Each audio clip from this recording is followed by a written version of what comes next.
क्या आपके साथ भी ऐसा होता है कि आपको बोर्ड पर लिखी वस्तु तो साफ साफ दिखती है, लेकिन आपके बगल में कॉपी किताब को देखने में आपको परेशानी होती है?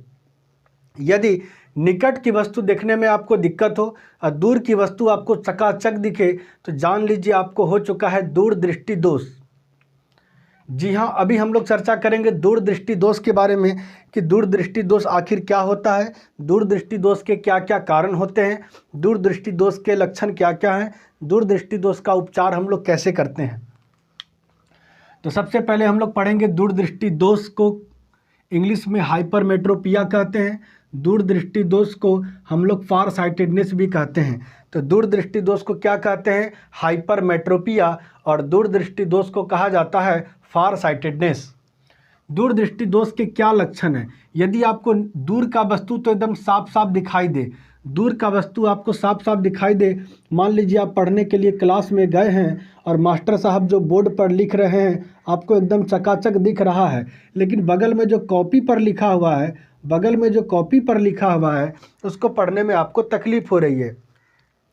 अक्सर आप देखते होंगे कि आपके घरों में जो बड़े बुजुर्ग होते हैं उनको यदि आप कॉपी पर कुछ लिखा हुआ दे दे पढ़ने के लिए या अखबार उनको पढ़ना पड़े तो वो उसको करके थोड़ा दूर करके पढ़ते हैं इस तरह से। तो जब आप किसी अखबार को थोड़ा दूर करके अच्छी तरह से पढ़ते हैं, उस कंडीशन में आपको कौन सा दोष हो सकता है नेत्रों में? दूरदृष्टि दोष।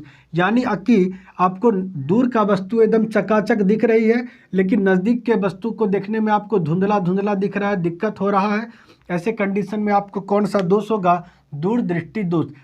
दूरदृष्टि दोष के क्या क्या कारण हो सकते हैं? तो दो कारण हो सकते हैं। पहला, नेत्र गोलक का छोटा हो जाना, या नहीं तो नेत्र लेंस का पतला हो जाना। आप जरा ध्यान से देखिएगा कि यह एक सामान्य नेत्र है और सामान्य नेत्र में जो भी प्रकाश की किरण आती है वह नेत्र लेंस से अपवर्तित होकर रेटिना पर पड़ती है और यह प्रतिबिंब कहाँ पर बनाती है? तो रेटिना पर बनाती है।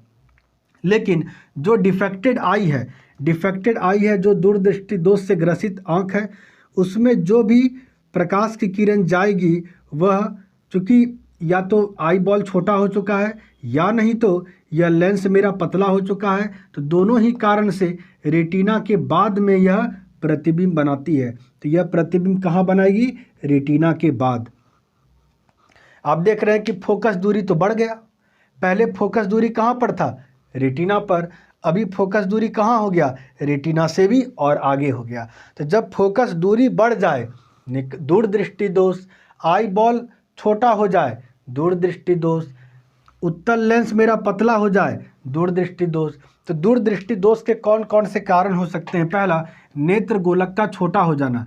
यदि नेत्र गोलक आई बॉल मेरा छोटा हो गया, यदि आई बॉल ही मेरा छोटा हो गया तो आई लेंस तो अपने जगह पर बनाएगा ही। और आप देख रहे हैं कि आई बॉल ही यदि छोटा हो जाता है तो रेटिना के बाद में बनेगा और इसको कहते हैं दूरदृष्टि दोष।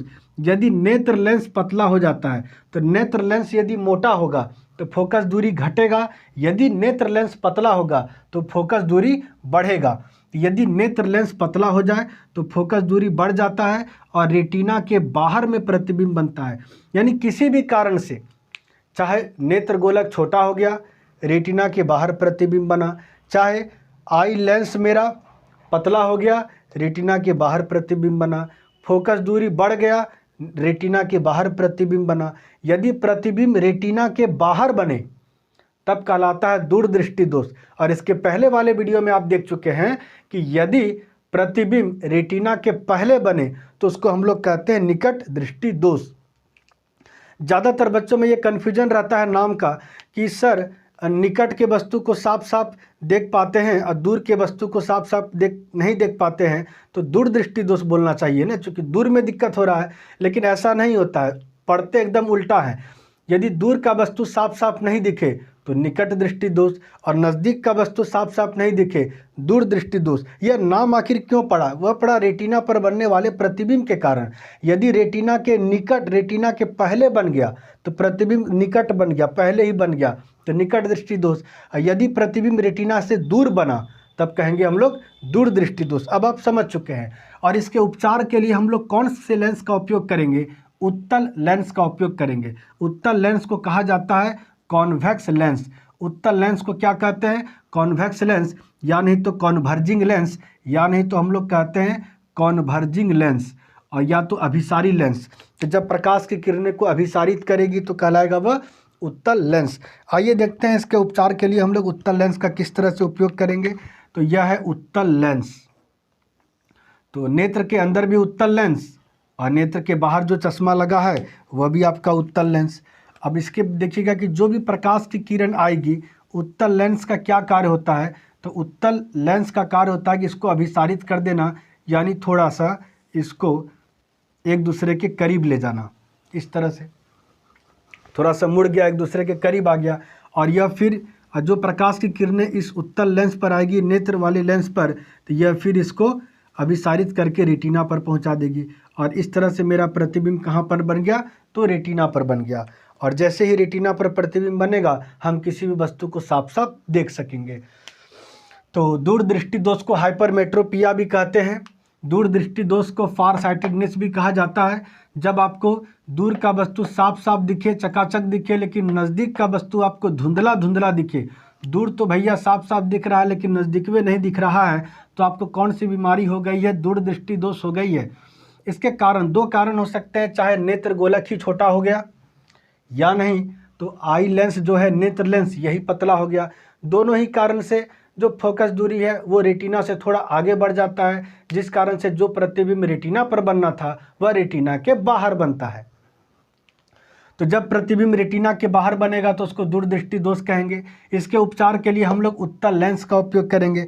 उत्तल लेंस को हम लोग अभिसारी लेंस भी कहते हैं। उत्तल लेंस को इंग्लिश में कॉन्वेक्स लेंस कहते हैं, और अभिसारी लेंस को इंग्लिश में कन्वर्जिंग लेंस कहते हैं।